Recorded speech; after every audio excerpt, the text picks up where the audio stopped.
আসসালামু আলাইকুম। খুবই মজার একটা বানানোর রেসিপি। এই জায়গায় কিছু আম লইলাম, টমেটো, এরপরে কাঁঠালের মুচি, এরপরে বড়ই, আপনার দিব এই জায়গায় চালটা, এরপরে দিব পেঁপে। এগুলা সবগুলারে এক এক করে কুটে নিচ্ছে। এই যে মুচিগুলা কুচি করে নিচ্ছে। এদিক দিয়ে আম কাটা হইতে আছে, ওই দিক দিয়ে টমেটো কাটতেছে আরেকজনে। বছরের প্রথম আম তো এলে সবাই আগে এক পিস করে খায়। মজা দেখতেছে কিরকম লাগে।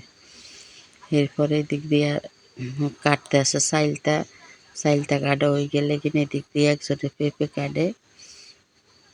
এইভাবে বানানিটা খুবই মজা লাগে। একবার হইলে বানানিটা এইভাবে বানাই খাই, দেখেন যারা খান নাই। এরকম গরমে দিয়ে এরকম বানানি খাইতে খুবই মজা লাগে দুপুরে। এরপরে এই জায়গায় লাগবো আপনার কিছু আমের আচার।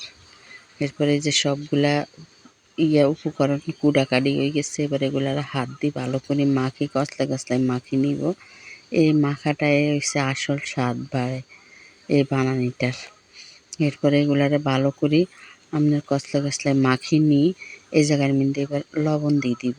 লবণ দিয়ে আবার এগুলারে কতক্ষণ মাখবো। এই যে এবার একটু লবণ দিল, দেওয়ার পরে এবার চেক করে দেখে আপনার লবণে হইব কিনা।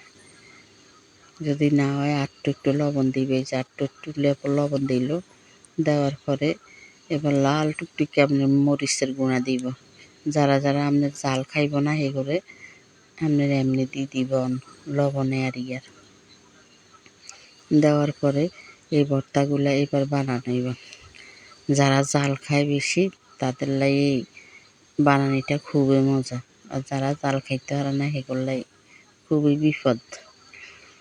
এরপরে আপনার এই বানানিটা ভালো করে কচলাই নিই। এবার সবাই খাওয়া দাওয়া শুরু করছে। খুবই মজা হয়েছে বানানিটা। একবার হইলে এইভাবে বানাই খাইছে। যদি আপনার কাছে ভালো লাগে ভিডিওটা একটা লাইক, কমেন্ট, শেয়ার, সাবস্ক্রাইব করে দিয়েন। আসসালামু আলাইকুম।